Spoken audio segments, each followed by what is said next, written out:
हरे Krishna Akhil Prabhu ji. Hare Krishna. Hare Krishna. Prabhu ji mic off कर लीजिए आप।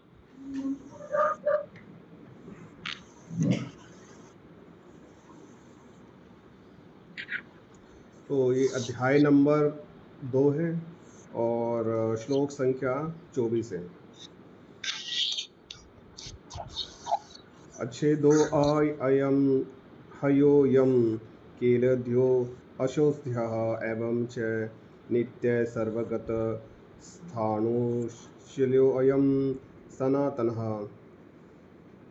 अधिष्ठ्य यानी कि न टूटने वाला, अयम यह आत्मा, अधाह्य है न जलाया जा सकने वाला, अयम यह आत्मा, अकिलथ अघुलनशील, अशोध्य न सुखाया जा सकने वाला, एवं निश्चय ही, च तथा, नित्य है शाश्वत, सर्वगतः सर्वव्यापी, स्थाणु अपरिवर्तनीय अविकारी, अचलः मतलब जड़, अयम यह आत्मा, सनातन है सदैव एक सा।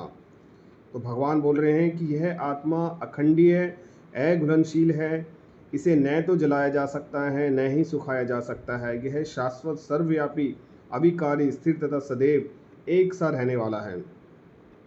तो तात्पर्य शील प्रभुपाद की जय। तो यहाँ पर भगवान श्लोक संख्या 16 से लगातार आत्मा के बारे में बताते आ रहे हैं। आत्मा को अलग अलग एंगल से भगवान उसको समझा रहे हैं। तो यहाँ पर और थोड़ा विस्तार से और चीज़ जोड़ रहे हैं भगवान, और भगवान बोल रहे हैं कि आत्मा अखंडीय और अघुलनशील है। तो आत्मा को किसी भी चीज़ के साथ मिलाया नहीं जा सकता और ना ही उसे अखंडीय उसे तोड़ा जा सकता है। तो प्रभुपाद जी आगे बोलते हैं कि अणु आत्मा के इतने सारे गुण यही सिद्ध करते हैं कि आत्मा पूर्ण आत्मा का अणु अंश है और बिना किसी परिवर्तन के निरंतर उसी की तरह बना रहता है। तो यहाँ प्रभुपाद जी बता रहे हैं कि आत्मा की इतनी ज़्यादा जो क्वालिटी अभी तक बताई है भगवान ने, वो क्योंकि भगवान में ही ऐसी क्वालिटीज़ हो सकती है और क्योंकि आत्मा उसका अंश है तो उसमें भी ये क्वालिटी विद्यमान है। जैसे एक बार अखिल प्रभु जी ने एक बहुत अच्छा एग्जाम्पल दिया कि समुद्र विशाल है, अति विशाल है, उसमें से अगर हम एक गिलास से थोड़ा सा पानी ले लेंगे तो समुद्र के में कुछ फ़र्क नहीं पड़ेगा, और जो गुण समुद्र के पानी में है सेम जो हमने थोड़ा सा पानी लिया उसमें भी सेम ही रहेंगे।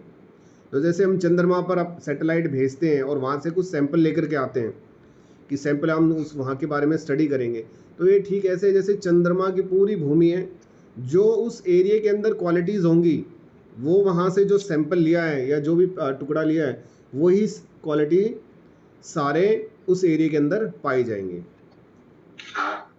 तो इस प्रसंग में अद्वैतवाद को व्यवहारत करना कठिन है क्योंकि अणु आत्मा कभी भी परम आत्मा के साथ मिलकर एक नहीं हो सकता। भौतिक कलमश से मुक्त होकर अणु आत्मा भगवान की तेज किरणों की आध्यात्मिक स्फुलिंग बनकर रहना चाह सकता है, किंतु बुद्धिमान जीव जो भगवान की संगति करने के लिए वैकुंठ लोक में प्रवेश करता है। तो प्रभुपाद जी यहाँ पर बोलते हैं कि इस प्रसंग से, जो कि प्रभुपाद जी ने ऊपर बताया कि अणु आत्मा भगवान की का एक अंश मात्र है, इसमें अद्वैतवाद का मतलब यहाँ पे हो गया कि अकेलापन, कि आत्मा बिल्कुल यूनिक है, अलग है और किस में वो नहीं, किसी का अंश नहीं है। ये व्यवहारिकता बिल्कुल कठिन है क्योंकि अणु आत्मा कभी भी परम आत्मा के साथ मिलकर एक नहीं हो सकता। उसका अंश तो हो सकता है लेकिन एक नहीं हो सकता। आप फॉर एग्जांपल हम देखते हैं कि ये हाथ है, इस हाथ में ये हमारा अंगूठा है और ये 4 उंगलियां हैं।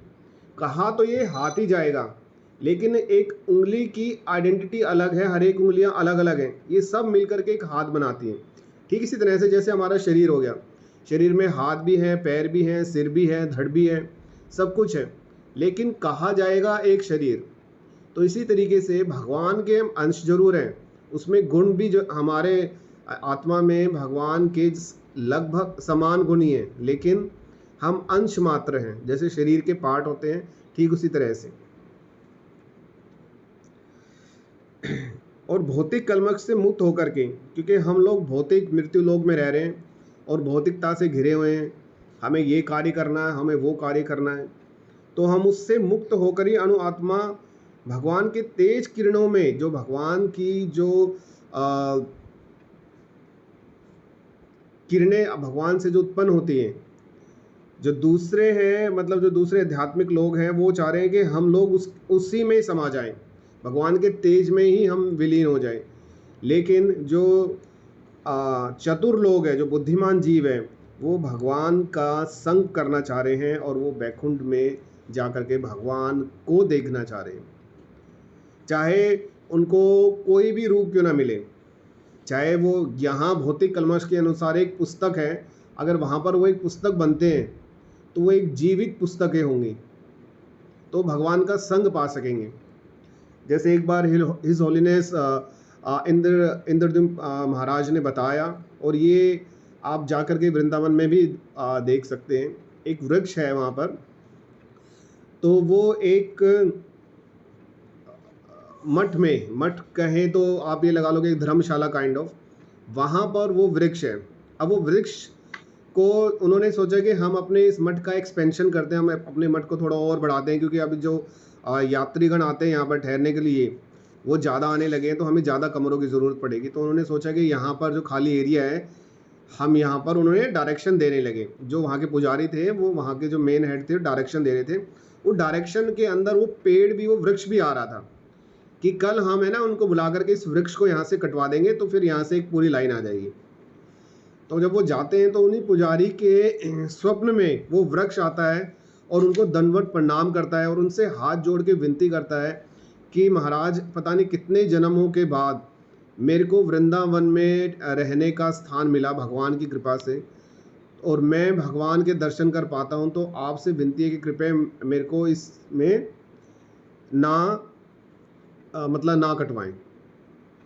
तो पुजारी बिल्कुल ही अचंभित हो गए देख करके, और अगले दिन, क्योंकि उन्होंने ऑलरेडी बुला लिया था कि आप लोगों को आना है वहाँ पर पेड़ काटने के लिए, तो उन्होंने तुरंत इसको जा कर के देखा और आगे डिस्कशन किया, और उन्होंने उस पेड़ को नहीं कटवाया। आज भी वो पेड़ है, एज ए वैष्णव उनकी ट्रीटमेंट किया जाता है। जब भी इंद्रद्युम्न महाराज वहाँ जाते हैं तो उन पेड़ को आलिंगन जरूर करते हैं, और उनको वैसा ही तिलक, वैष्णव तिलक लगाया जाता है जो हम लगाते हैं। तो अगर हमें पता चल जाए, क्योंकि वहाँ पर तो हर वृक्ष एक कल्प वृक्ष के समान है ना, तो ये एक एग्जाम्पल है कि भगवान के तेज में ना जा करके जो बुद्धिमान पुरुष होगा वो भगवान का सानिध्य पाने के लिए ललायत रहेगा। आगे है, यहाँ पे वर्ड आ रहा है सर्वगत शब्द महत्वपूर्ण है, क्योंकि इसमें कोई संशय नहीं है कि जीव भगवान की समग्र सृष्टि में फैले हुए हैं। सर्वगत शब्द का अर्थ है सर्वव्यापी, हर जगह। एक हम जब छोटे थे तो हमारे को साइंस में बताया गया कि जो हमारा नेल्स है ना, नेल्स, ये इसमें लगभग 10,000 जीवाणु होते हैं। मतलब कोई भी जीवाणु के अंदर मूवमेंट है, इसका मतलब क्या हुआ, उसके अंदर आत्मा है। तो अगर हम छोटा सा यहीं पर देख ले तो हमारे इस नेल्स के अंदर ही 10,000 आत्माएं हैं, और हमारे शरीर में तो ऐसे पता नहीं कितने बैक्टीरिया और जीवाणु होंगे, और उनमें भी आत्माएं होंगी। तो कितनी सारी, जिनको हम गिन नहीं सकते, उतनी आत्माएं तो हम अपने शरीर में धारण करके चलते हैं। ये तो हम भगवान के अंश हो गए। तो हमें, अगर हम ये सोचें तो भगवान में कितनी अनंत आत्माएं होंगी। तो यहाँ भगवान जो बता रहे हैं ना कि आत्मा को खंडित नहीं कर सकते। वो खंडित करेंगे कैसे, कि एक बाल के टिप का 10,000 हिस्सा कर ले तो 1,000 हिस्सा जो है वो सिर्फ एक आत्मा का मिलता है। सबसे पहले तो उसको देख पाना ही कठिन है, और अगर हम देख भी पाएंगे तो फिर उसको खंडित, क्योंकि प्रभुपाद जी आगे बोलते हैं कि सर्वगत शब्द महत्वपूर्ण है, क्योंकि इसमें कोई संशय नहीं कि जीव भगवान क्या समग्र सृष्टि में फैले हुए हैं। वे जल, थल, वायु, पृथ्वी के भीतर तथा अग्नि के भीतर भी रहते हैं। जो यह मानते हैं कि अग्नि में स्वाहा हो जाता है वह ठीक नहीं, क्योंकि यहाँ कहा गया है कि आत्मा को अग्नि द्वारा जलाया नहीं जा सकता। अतः इसमें संदेह नहीं कि सूर्य लोक में भी उपयुक्त प्राणी निवास करते हैं। यदि सूर्य लोक निरंज हो तो सर्वगत शब्द ही निरर्थक हो जाता है। तो यहाँ पे प्रभुपाद जी बता रहे हैं इसी चीज़ को कि ये आत्माएं हैं, ये जल में भी हैं। जैसे मछली है, उसका जो शरीर है भगवान ने इस तरीके से बनाया है कि वो पानी में सुगमता से रह सकती है, और अगर उसको वहाँ से निकालेंगे, जैसे बचपन में हमारे को एक पोयम सिखाते थे हमारे टीचर के, मछली जल की रानी है, जीवन उसका पानी है। ठीक है, तो जीवन उसका पानी है, उसको हम बाहर निकालेंगे तो तड़पने लग जाएगी। ठीक इसी तरीके से अगर हमारे सिर को पानी के अंदर डुबो दिया जाए तो हम तड़पने लग जाएंगे। तो हर एक के लिए भगवान ने अलग अलग स्थान बनाए हैं। जल में रहने के लिए मछली है, वो वहाँ पर रह के बड़ी कंफर्टेबल है, खुश है, चाहे उसे अपने शत्रुओं से कितनी खतरा क्यों ना हो। वायु थल के अंदर, थल में रहने वाले जैसे हम लोग हो गए, या ऐसे ऐसे मतलब प्राणी हैं जैसे चींटी होगी, या जो मिट्टी है उसके अंदर भी कुछ ऐसे जीवाणु मिलते हैं जिनको हम देख भी नहीं पाते, अंदर रहते हैं वो भी आत्माएं हैं। हर जगह व्याप्त हैं आत्माएं। पृथ्वी के भीतर भी हैं तथा अग्नि के भीतर भी हैं। अग्नि हम बोलते हैं कि किसी भी चीज़ को जला दिया मतलब वो नष्ट हो गई, और क्योंकि भगवान बोलते हैं कि आत्मा को नष्ट नहीं किया जा सकता, तो आत्मा को नष्ट नहीं किया जा सकता, काटा नहीं जा सकता, पिघलाया नहीं जा सकता। जैसे कि अगर मैं एक पानी के अंदर तेल लूँ और उसको मिक्स करने की पूरी कोशिश करूँ तो कुछ देर तक तो ये लगेगा जब तक वो चल रहा है कि मिक्स हो गया है, लेकिन थोड़ी देर बाद पता चलेगा कि तेल ऊपर ही ऊपर तैर रहा है, वो मिक्स ही नहीं हो पाएगा। तो ये व्यर्थ का चीज़ें चलेंगी। तो अग्नि के अंदर भी आत्मा है, क्योंकि भगवान ने स्वयं इसको बोला है कि आत्मा कभी भी किसी भी हीट चीज़ से गर्म नहीं होगी और जलेगी नहीं, जल के भस्म नहीं हो जाएगी, राख नहीं हो जाएगी। तो यही कारण है, प्रभुपाद जी यहाँ भी बोल रहे हैं कि इसीलिए विषभान जी हैं जो सूर्य लोक के राजा हैं, वो सूर्य लोक की इतनी तेज में भी अपना राज्य कर रहे हैं। अगर वो राजा हैं तो उनकी प्रजा भी होगी, उनके सैनिक भी होंगे, और वो 7 घोड़ों के अपने रथ पर विराजमान होकर के अपना भ्रमण भी करते हैं। तो सूर्य लोक जिसको हम एक आग का गोला बोलते हैं, वास्तविकता में अगर आध्यात्मिक तौर पर देखा जाए तो वो भी एक लोक है, और वहाँ पर सूर्य देव अपना मतलब उसको चला रहे हैं राज्य को। तो प्रभु जी ये थोड़ा सा है, अगर कोई भक्त इसमें कुछ ऐड ऑन करना चाहे तो।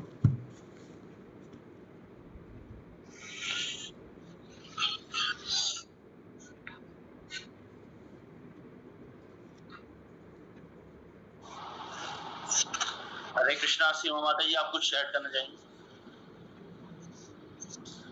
हरे कृष्णा प्रभु जी, दंडवत प्रणाम प्रभु।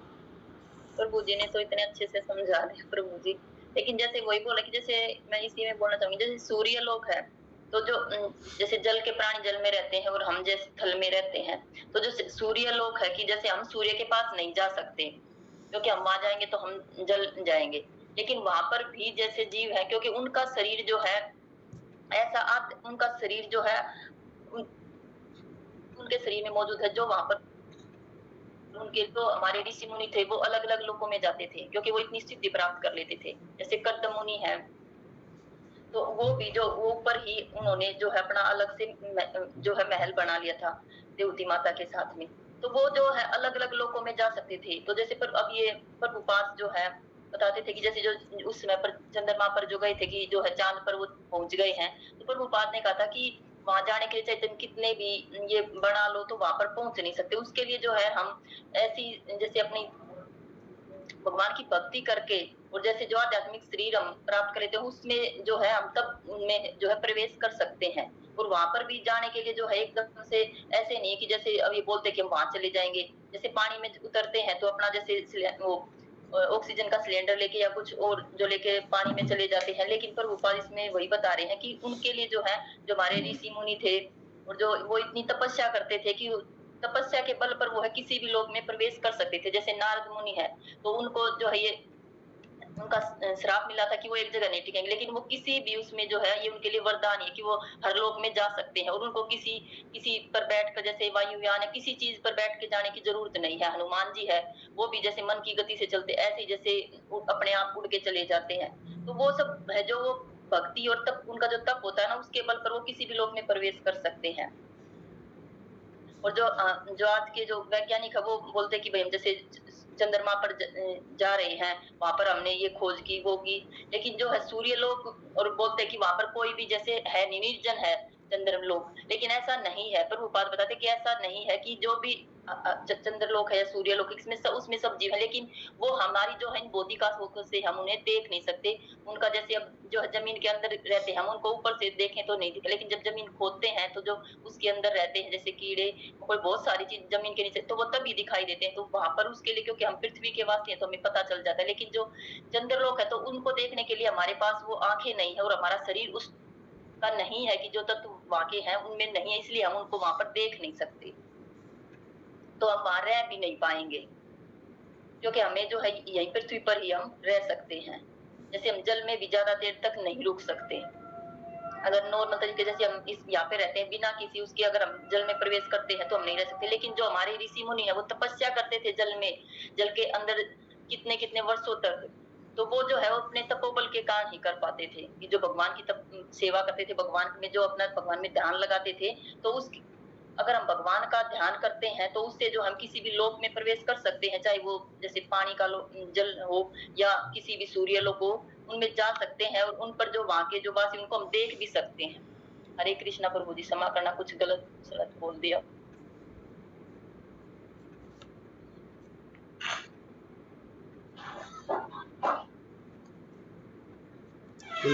और भक्त अगर कुछ इसमें ऐड ऑन करना चाहें, क्योंकि ये यहाँ पर आत्माओं के गुणों के बारे में भगवान विस्तार से बता रहे हैं हमारे को। जो भगवान बताना शुरू करते हैं वो एक एक चीज़ को एक्सप्लेन करते जा रहे हैं, और उसके ऊपर प्रभुपाद जी भी सोने पे सुहागे वाले तात्पर्य दे रहे हैं। तो अगर किसी भक्ति कुछ अंडरस्टैंडिंग आ रही है तो वो शेयर कर सकता है, वो हैंड रेस कर सकता है और अपना एक्सपीरियंस या इस श्लोक से रिलेटेड कुछ चीज़ है तो वो बता सकते हैं।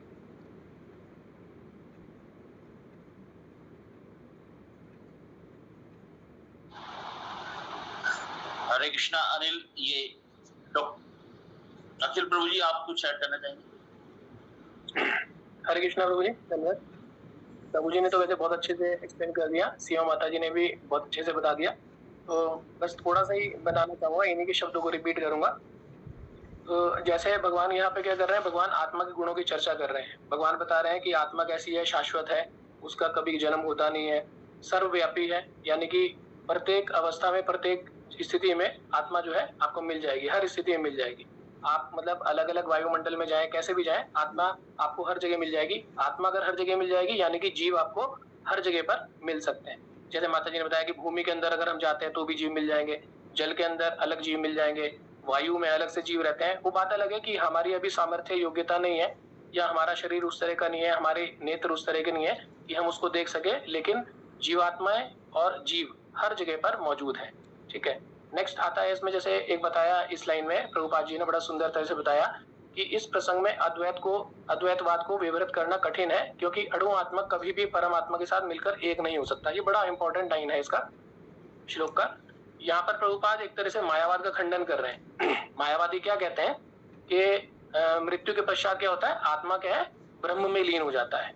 तो यहाँ पर प्रभुपाद बहुत स्पष्ट तरीके से ये चीज बता रहे हैं कि जो अणु आत्मा है वो कभी भी परमात्मा के साथ मिलकर एक नहीं होती, क्योंकि भगवान जो है 11वें श्लोक में भी बोलते हैं, ना तो एवाहम जातु नासम ना तो नेमे जनाधिपा ना चैव ना भविष्यामा सर्वे वयम अतः परम। तो भगवान बताते हैं कि अर्जुन, ऐसा कोई समय नहीं रहा कि तुम ना रहे हो, मैं ना रहा हूं, या ये जितने भी यहाँ पर योद्धा खड़े हैं ये ना रहे हो, और भविष्य में भी ऐसा कभी समय नहीं होगा कि मैं नहीं रहूंगा, तुम नहीं रहोगे और ये योद्धा नहीं रहेंगे। इससे भगवान क्लियर बता रहे हैं। जैसे मायावादी बोलते हैं ना कि जीवन समाप्त होने के बाद क्या होता है कि आत्मा क्या है, ब्रह्म में लीन हो जाती है या परमात्मा में लीन हो जाती है। तो जब भगवान ने बोला कि कभी कोई ऐसा समय आएगा ही नहीं कि तुम नहीं रहोगे, और भविष्य में भी कभी ऐसा समय नहीं आएगा कि मैं नहीं रहूंगा, ये योद्धा नहीं रहेंगे, इसका मतलब यह है कि जो आत्मा की स्थिति है वो अक्षुण बनी रहती है। आत्मा कभी जो है अपने स्वरूप को परिवर्तन नहीं करती है। और इसको कहा भी गया है कि आत्मा क्या सर्वव्यापी है, स्थिर है, कभी बदलेगी नहीं। वो क्या करेगी, केवल अपने कर्मों के आधार पर क्या करेगी, शरीर को परिवर्तन करेगी। मीन्स आत्मा कभी मिलेगी नहीं। तो ये जो है बहुत अच्छी लाइन है, बहुत सुंदर लाइन है, जिससे मायावाद का पूरी तरह खंडन हो जाता है। यानी आत्मा का स्वरूप हमेशा बना रहेगा, आत्मा कभी भी अपने स्वरूप को नहीं बदलेगी। फिर इसमें लास्ट में एक पॉइंट आ रहा है कि सूर्यलोक में उपयुक्त प्राणी निवास करते हैं, है ना। तो प्रभु जी ने बहुत अच्छे से बता दिया इसको कि सूर्य में इस समय राजा विवस्वान जो है राज कर रहे हैं। तो कई बार क्या है कि साइंटिस्ट जो है मतलब आज के समय में साइंस बहुत तरक्की कर चुकी है, लेकिन अभी इतनी तरक्की भी नहीं हुई है कि जो हमारा मीन्स प्राचीन समय में जो हमारे वेद हैं, पुराण है, इनमें जितना चर्चा कर दी गई है, इतना अच्छे से इन्होंने एक्सप्लेन कर दिया, वहां तक अभी विज्ञान नहीं पहुंचा। क्योंकि विज्ञान क्या कहता है कि सूर्य पर जो है जीवन नहीं है, चंद्रमा पर जीवन नहीं है। लेकिन अब जैसे हमारा जो शरीर होता है ना, पंचभौतिक प्रकृति, पंचभूत से बनता है। अब आत्मा तो सब में एक ही जैसी है, लेकिन सबकी पोशाक अलग अलग है। अब जो पोशाक कैसे है, वो पंच महाभूतों से बन रही है। किसी की मतलब आकाश, वायु, अग्नि, जल, पृथ्वी। अब जैसा हमारा जो शरीर है, जो हम पृथ्वी लोक के निवासी हैं, इनमें क्या है, पार्थिव पृथ्वी तत्व की अधिकता है। पृथ्वी तत्व की अधिकता है तो हम क्या करते हैं, यहाँ पृथ्वी लोक पर बहुत आसानी से रह पाते हैं। हम क्या है, अगर हमें जल में भेजा जाएगा तो शायद हम नहीं रह पाएंगे। हाँ, कुछ ऋषि मुनि हैं जो तपस्या के बल पे क्या करते हैं, अपने शरीर का सामर्थ्य इस तरह का बना लेते हैं कि वो जल में भी रह सकते हैं। लेकिन जैसे मछली है, वो जल की प्राणी है, क्यों रह सकती है? क्योंकि उसके शरीर के अंदर क्या है, जल तत्व की अधिकता है। इसी तरह से जिनके शरीर में अग्नि तत्व की अधिकता है, जो अग्नि को रेजिस्ट कर सकते हैं, वो सूर्य पे रह सकते हैं। तो इस तरीके से क्या है, हर एक का भौतिक संतुलन अलग अलग है, और उस कारण से जो उनका ड्रेस है, बाहरी ड्रेस है, पोशाक है, वो उसके अनुरूप वातावरण में बहुत आसानी से रह सकते हैं। तो इतना मैं समझ पाया इस श्लोक से।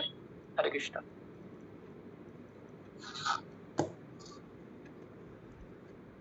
हरे कृष्णा प्रभु जी, थैंक यू सो मच आप सभी का।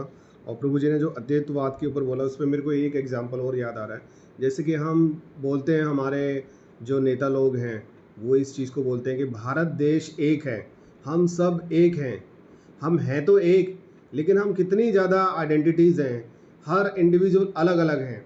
कहने को हम एक हैं, लेकिन अगर देखा जाए तो हम करोड़ों की संख्या में हैं। तो भगवान मतलब अद्वैतवाद का पूरी तरह से इन एग्जाम्पल से ना खंडित होता है। और भगवान खुद भी एग्जाम्पल कभी भी जो बनाए गए नियम है ना, उनसे बाहर नहीं जाते। जैसे भगवान ने मत्स्य अवतार लिया, तो भगवान तो कुछ भी कर सकते हैं, फिर भी भगवान ने जल के अंदर रहना ही स्वीकार किया। वो चाहते तो बाहर भी रह सकते थे, कहीं पर भी रह सकते थे, लेकिन उन्होंने पानी के अंदर ही रह करके पता नहीं कितने जीव जंतुओं की उन्होंने इच्छाओं को, एक रूप को, उनको दर्शन दे करके पूर्ण किया होगा। तो भगवान एक लिमिट में रह करके कार्य करते हैं। और इस पर मेरे को याद आता है, अगर हम स्पिरिट की बात करें, कि आत्मा की बात करें, और उसे अगर हम समझें तो ध्यान से, तो प्रभुपाद जी जब गृहस्थ में थे तो वो एक घर देख रहे थे, शायद इलाहाबाद की बात है, वो अपनी फैमिली को लेके आना चाह रहे थे। तो वहाँ पर उन्होंने बहुत घर देखे, कुछ तो आउट ऑफ बजट जा रहे थे, तो और कुछ उनको पसंद नहीं आ रहे थे। तो एक घर किसी ने बताया कि एक घर है, लेकिन उसमें ना एक समस्या है। उन्होंने बोला क्या? कि वो है ना थोड़ा हॉन्टेड है, मतलब उसमें भूत वगैरह का साया है। तो प्रभुपाद जी ने कहा, दिमाग तुरंत ही ठनका और बोले कि मेरे को वो घर देखना है। वो बोलते रहे, महाराज रहने दो आप, मैं तो ऐसे बोला था कि, लेकिन आप अभी रहने दो, मत जाओ वहाँ पर, कोई नहीं लेता उस घर को। तो बोले नहीं, आप मेरे को दिखाओ तो सही। तो वो उनको ले गए, प्रभुपाद जी ने देखा उसको, और प्रभुपाद जी ने बोला मैं घर खरीदना चाहता हूँ। अब क्योंकि वो हॉन्टेड था, कोई खरीदेगा नहीं, तो इसलिए काफ़ी सस्ते रेट में उनको वो मिल गया। अब उन्होंने घर में बताया तो सब घर वालों ने बोल दिया कि हम तो जाएंगे नहीं, तुमको जाना है तो जाओ, हम ये पंगेबाजियों में पैर नहीं फंसाएंगे। तो प्रभुपाद जी ने उस घर को साफ़ करवाया, और वहाँ पर एक टेबल पर लैंप लगा करके वो अपनी गीता का ट्रांसलेशन कर रहे थे वहीं बैठे बैठे। तो एक रात हुई तो कोई एक हॉन्टेड, जो वहाँ पर आत्मा, परेशान आत्मा थी, वो उनको डराने लगी। और दूसरा दिन भी ऐसा हुआ। जब प्रभुपाद जी ने देखा कि तीसरा दिन हो गया है, तो कभी वो यहाँ पर आए और कभी इधर जाए, कभी प्रभुपाद जी के पीछे जाए कि यार ये तो हद ही होगी, ये तो डरता ही नहीं है बिल्कुल भी, अपने काम में मग्न है, कोई कुछ गिरा रहा है वो कि डर जाए। तो प्रभुपाद जी इधर देखते और करने लगे, क्योंकि प्रभुपाद जी समझ गए थे कि चाहे भूत हो, चाहे कीड़ा हो, चाहे हाथी हो, हर एक में एक ही चीज़ कॉमन है, वो क्या है? आत्मा। तो फिर प्रभुपाद जी ने एकदम उसको देखा, आँख से आँख प्रभुपाद जी ने उनसे मिलाई और बोला बहुत परेशान हो ना? तो वो एकदम पिघल गया और उसका दर्द निकल के आया। बोला कि हाँ। तो बोले मैं आपके लिए प्रेयर करता हूँ भगवान से, आप भी मेरे साथ साथ इस महामंत्र का उच्चारण कीजिए। तो प्रभुपाद जी ने भगवान से प्रेयर की, गुरु परंपरा से उनके लिए प्रेयर किया, और हरे कृष्ण महामंत्र खुद भी बोला और उनको भी बुलवाया, और कुछ ही देर में वो वहाँ से इनविजिबल हो गए।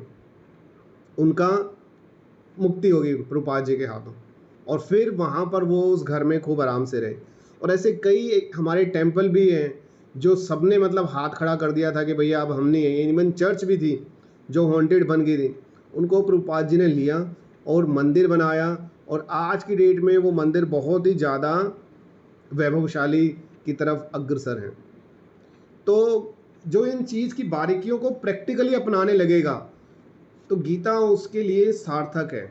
हर चीज़ का जवाब बोलते हैं ना गीता के अंदर है। और सबसे ज़्यादा आजकल ये हम चीज़ देख रहे हैं, कहते हैं ना कि आजकल जो लड़ाई है वो आमने सामने की नहीं है, आज की लड़ाई पीठ के पीछे की है। और सब इजी फास्ट, हर चीज़ तेज़ी से चाहिए उनको, चाहे बीमारी से उनको ठीक करना हो तो भी तेज़ी से चाहिए, किसी चीज़ में पहुंचना हो तो भी तेज़ी से चाहिए। हम स्पीड में गाड़ी बना रहे हैं ताकि हम जल्दी से जल्दी पहुंच पाएँ, तो उस तेज़ी में क्या करते हैं, उनको दूसरे गलत तरीके अपनाते हैं और उनको टारगेट बना करके इस चीज़ का करते हैं। एक बार मेरे को याद है मौगलीला प्रभु जी से पूछा गया कि क्या ये मतलब जो ये टोने टोटके होते हैं क्या, और अगर होते हैं तो क्या आप लोगों पर भी असर करते हैं क्या? तो प्रभु जी ने बताया कि हाँ ऐसे होते हैं, और ये ज़्यादातर अफ्रीका के अंदर ज़्यादा होते हैं। तो वहाँ के जो डिवोटीज़ होते हैं उन्हें पता है कि उन्हें ये भी मालूम पड़ जाता है कि उनके ऊपर कुछ किया है, और उनको उनके तरीके भी पता होते हैं, तो वो झटपट उनको करके जल्दी से अपने आप को रिकवर भी कर लेते हैं। तो ये इस्कॉन के डिवोटीज़ हैं जो इतना ज़्यादा इन चीज़ों को करते हैं। हमारे टेम्पल में भी एक एग्ज़ाम्पल है ऐसा, मैंने खुद प्रभु जी से सुना था कि एक माता जी थी, वो बहुत धक्के खा चुकी थी दुनिया जहान के, लेकिन उनको कुछ निवारण नहीं हो रहा था। तो उन्होंने उनसे एक बार बोला कि आप सिर्फ 15 डेज 15 दिन सुबह आना 4:30 बजे मंगल आरती में, और सारी आरती अटेंड करनी है और 16 राउंड ऑफ चैंटिंग करना आपको यहीं टेम्पल में ही। तो विद इन 10 डेज के बाद है ना जो ट्रांसफॉर्मेशन उनको वहाँ पर महसूस हुई, उन्होंने बोला हमने इतने पैसे खर्च कर दिए प्रभु जी इस चीज़ में, जो यहाँ पर शांति और ये चीज़ें मिली है ना वो कहीं नहीं मिली। और वो अब एकदम स्वस्थ है और टोटली मतलब इनिशिएशन भी शायद उनका हो चुका है माता जी का। तो ये एक एग्जाम्पल है, उन्होंने जो आप बीती है जो दूसरे डिवोटीज नहीं आ रहे हैं उनको गाइड करने के लिए। हरे कृष्णा। प्रभु जी अगला श्लोक लो मैं फिर। तो श्लोक संख्या 25।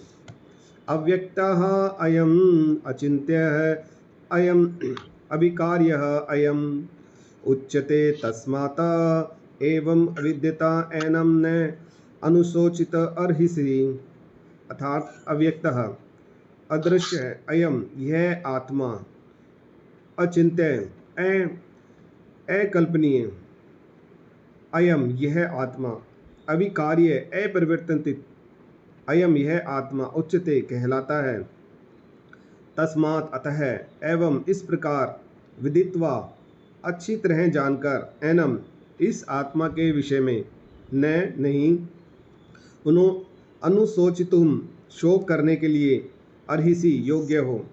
अब भगवान इसमें बोलते हैं यह आत्मा अव्यक्त, अकल्पनीय, अपरिवर्तनीय कहा जाता है, यह जानकर तुम शरीर के लिए शोक नहीं करना चाहिए। तो यहाँ पर भगवान और कुछ गुणों के बारे में बता रहे हैं आत्मा के, कि यह अव्यक्त है, यानी कि जिसको हम देख नहीं सकते, इतनी सूक्ष्म है कि जो हमारे सबसे छोटा अणु है उससे भी कहीं गुना ये छोटी है।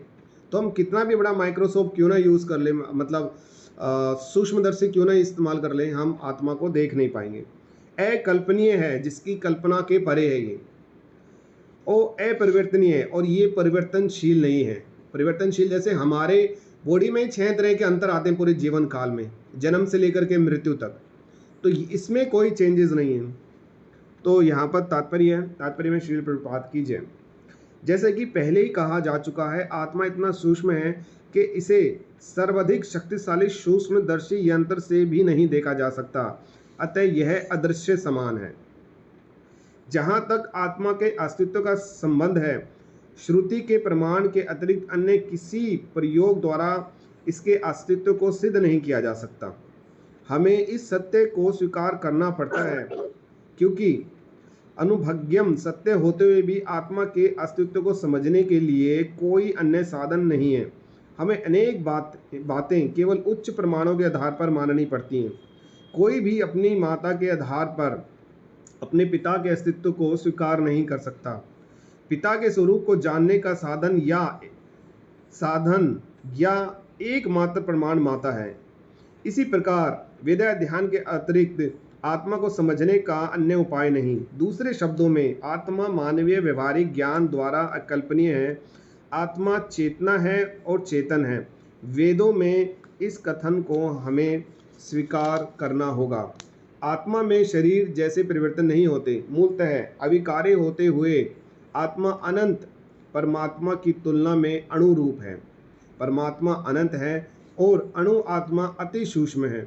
अतः अति सूक्ष्म आत्मा अविकारी होने के कारण अनंत आत्मा भगवान के तुल्य नहीं हो सकता। यही भाव वेदों में भिन्न प्रकार के आत्मा के स्थायित्व की पुष्टि करने के लिए दोहराया गया है। किसी बात का दोहराना इस तथ्य को बिना किसी त्रुटि के समझने के लिए आवश्यक है। तो यहाँ बता रहे हैं जो प्रभुपाद जी कि ये इतना ज़्यादा सूक्ष्म है कि इसे शक्तिशाली सूक्ष्मदर्शी यंत्र से भी नहीं देखा जा सकता। अब जो साइंटिस्ट हैं या जो इसमें स्टडी कर रहे हैं वो बोल रहे हैं कि अगर कोई चीज़ है तो वो दिखनी तो चाहिए, तो उसको देखने का परिमाण क्या है? सिर्फ और सिर्फ भक्ति है, सिर्फ और सिर्फ हमारे श्रुति हैं। श्रुति क्या होगे? जो हमारे वेदाध्ययन है, वेद हैं, जो हमारे स्क्रिप्चुअल्स हैं, उसके थ्रू हम आत्मा को देख सकते हैं। जैसे कि माता जी ने बताया कि सूर्य लोक में कौन जा सकते थे? पहले के लोग जाते थे, क्योंकि वो उनकी तपस्या इतनी ज़्यादा स्ट्रॉन्ग थी कि वो आत्मा को इतना ज़्यादा उन्होंने स्ट्रॉन्ग, और आत्मा और शरीर में कुछ ज़्यादा भेद नहीं रह जाता था उनके। आत्मा नहीं जल सकती है, इसी तरीके से शरीर को भी इतना ज़्यादा तपस्या से उन्होंने आत्मा के तुल्य बना दिया था कि कुछ असर नहीं पड़ता था कि सूर्य लोक में वो जाते थे तो एक जगह से दूसरी जगह में मूवमेंट उनकी बहुत ईजिली हो जाती थी। प्रयोग अस्तित्व को सिद्ध किया जा सकता है। हमें यह सत्य को स्वीकार करना पड़ेगा और ये चीज़ हमें माननी पड़ेगी, क्योंकि साइंटिफिकली अगर आप इसे ढूंढने की कोशिश करो तो आप ढूंढते रह जाओगे, नहीं देख पाओगे कि आत्मा का आप प्रमाण दिखा नहीं सकते। एक एक्सपेरिमेंट किया गया था, शायद मैंने आप लोगों को पहले भी शेयर किया था इस चीज़, कि एक डेड बॉडी थी। ऑलमोस्ट ये था कि 5-10 मिनट में ये आत्मा मतलब ये शरीर से अलग हो जाएगा। तो उन्होंने क्या किया, उसको एक वैक्यूम में पैक कर दिया जो कि पूरी तरह से शीशे से क्लोज था। तो कुछ ही देर में उन्होंने सोचा अगर कुछ होगा तो बाहर तो निकलेगा ही, या कुछ ना कुछ तो महसूस होगा।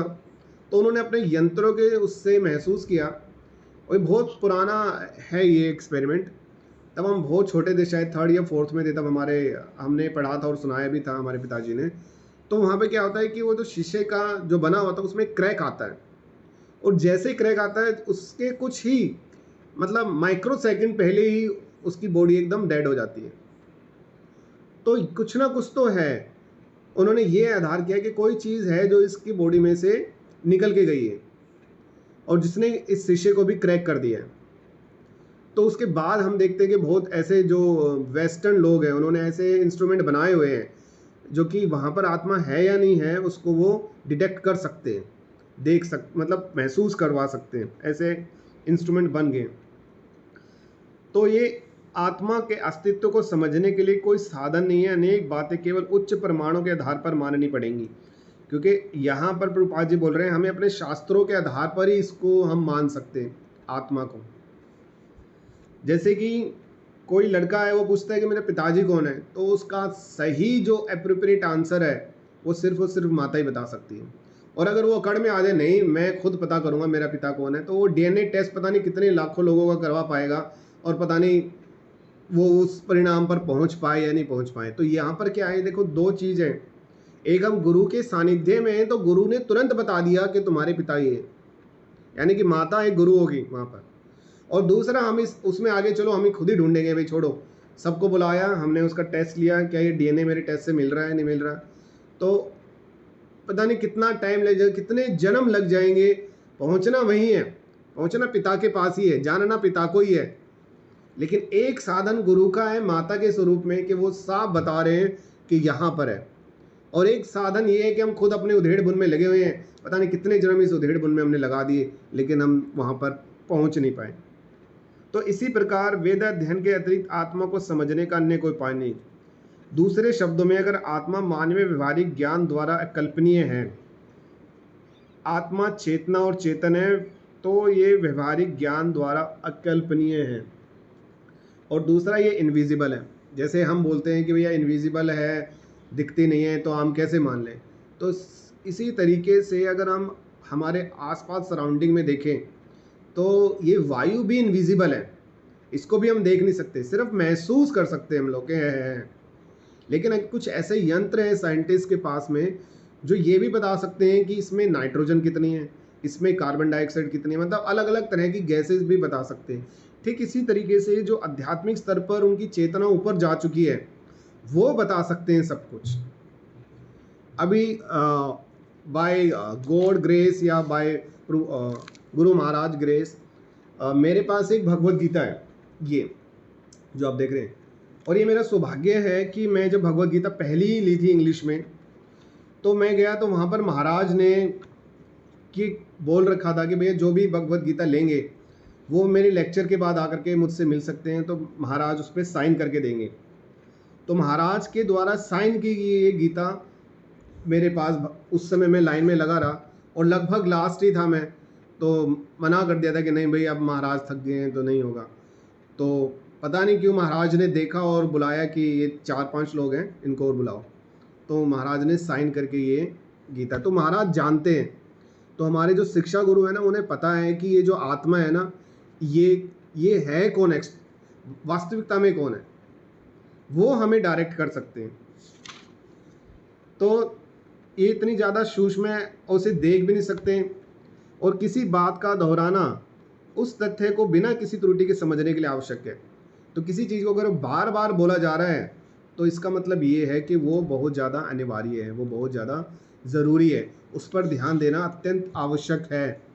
तो यहाँ पर इस अध्याय में जो आत्मा की कैरेक्टरिस्टिक्स बता रहे हैं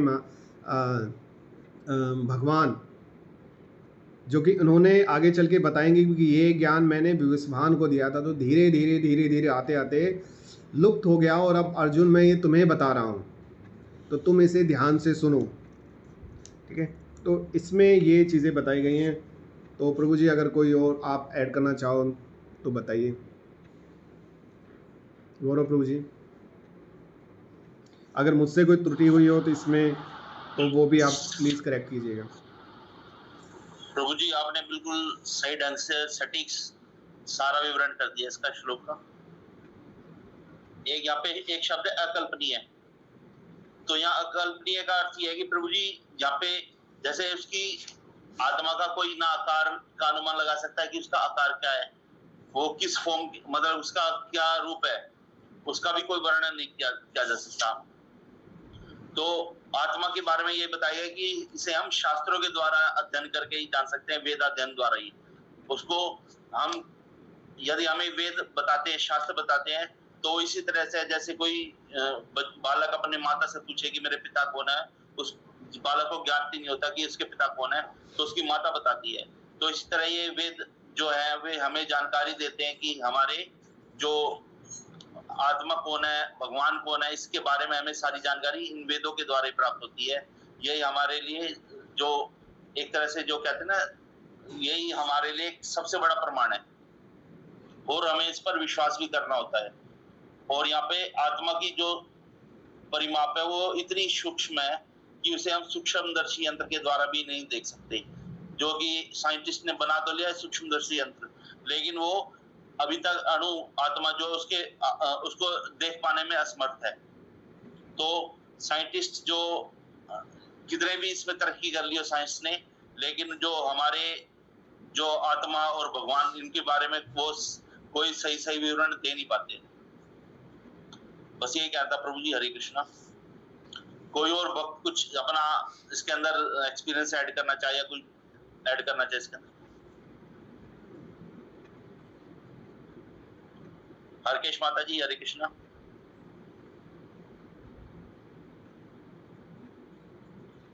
माता जी अनम्यूट कीजिए। हरे कृष्णा। फिर मुझे मेरे को तो कुछ ना आता, कुछ और माता जी बता देंगे और फिर मुझे बता देंगे।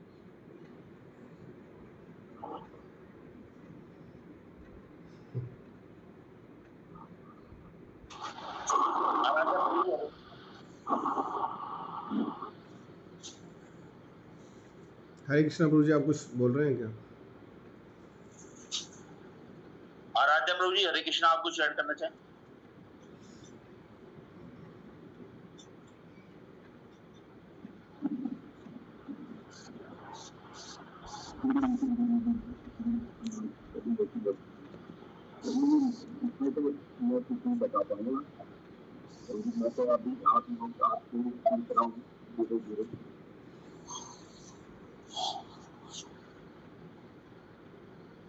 आवाज नहीं आ रही प्रभु जी, हरे कृष्णा। हाँ प्रभु जी, मैंने कहा मैं तो अभी सीख ही रहा हूँ, मैं तो इतना कुछ नहीं बता पाऊंगा अभी।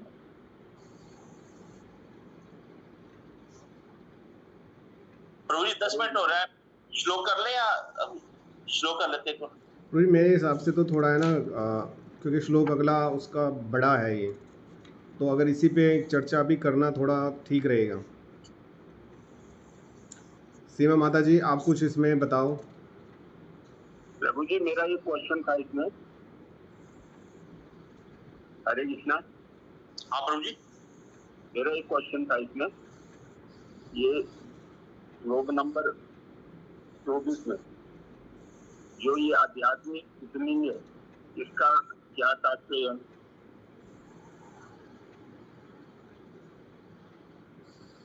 इसमें कहते हैं ना, आत्मा भगवान की तेज पुण्यों की आध्यात्मिक स्फुलिंग बनकर रहना चाह सकता है।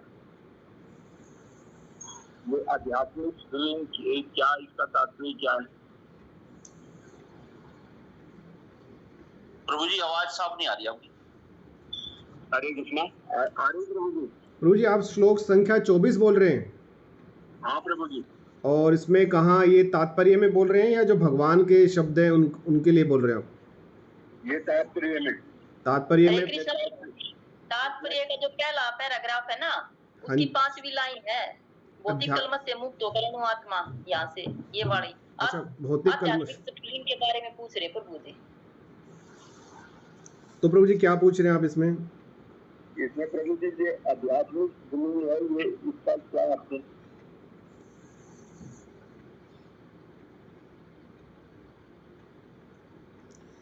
प्रभु जी एग्जैक्टली मीनिंग तो गौरव प्रभु जी बता पाएंगे, क्योंकि हिंदी उनकी ज़्यादा स्ट्रोंग है। मैं तो इधर हेल्प लेता रहता हूँ दूसरी बुक से। प्रभु जी बताइए जरा आप थोड़ा। भौतिक कलमश से मुक्त होकर अणुआत्मा भगवान के तेज की किरणों की आध्यात्मिक स्फुलिंग बनकर रहना चाह सकता है, किंतु बुद्धिमान जीव को भगवान की संगति करने के लिए वैकुंठ लोक में प्रवेश करता है। तो भौतिक कलमश से मुक्त होकर जो अणुआत्मा है, जैसे कि हम जो है, वो यदि हमें कुछ जीव ऐसे हैं जो जैसे कि मायावादी है, वो यदि भगवान को उनकी ब्रह्म ज्योति के रूप में पूछते हैं तो वो ब्रह्म ज्योति में लीन होकर रह जाते हैं। और एक होते हैं जो भक्त लोग होते हैं, वो भक्त जो है वो भगवान के साथ एकाकार भगवान की के सानिध्य में रहना चाहते हैं हमेशा, कि भगवान की हम हमेशा सेवा करें, भगवान के लिए हर कार्य करें, भगवान की प्रसन्नता में लगे रहें। तो जो एक तो जो ब्रह्म ज्योति में विलीन हो जाते हैं, जो मायावादी होते हैं ना, वो निराकार रूप को मानते हैं भगवान की, तो वो भगवान की ज्योति में ही रह के रह जाते हैं, मतलब भगवान तक नहीं पहुंच पाते, वो वैकुंठ लोक में प्रवेश नहीं कर पाते। और जो भक्त लोग हैं वो भगवान की भक्ति करना चाहते हैं, भगवान की सेवा करना चाहते हैं, उनकी हमेशा प्रसन्नता के लिए हर कार्य करना चाहते हैं कि मैं यदि भगवान के वहां जाऊं लोक में और उनकी सेवा करूं, तो उनका ये ध्येय रहता है कि भगवान की सेवा में ही वो हमेशा लगे रहना चाहते हैं। तो यहाँ दो तरह की आत्मा है, एक तो है जो ब्रह्म ज्योति में मिल जाते हैं और दूसरे जो भक्त लोग हैं जो भगवान के गोलोक वृंदावन धाम में जाते हैं। तो ये प्रभु जी का तो प्रभु जी इसका जो मीनिंग है ना, आध्यात्मिक स्फुलिंग का मतलब होता है स्पिरिचुअली स्पार्क। जो स्पिरिचुअली हम लोग स्पार्क करते हैं ना, तेज आ जाता है हम लोगों में, वो स्पिरिचुअली स्पार्क इसका मीनिंग है। प्रभु जी क्लियर हुआ आपको कुछ? हाँ जी प्रभु जी, ठीक हो गया। स्पार्क हुआ, ये स्पिरिचुअल स्पार्क है। हाँ जी।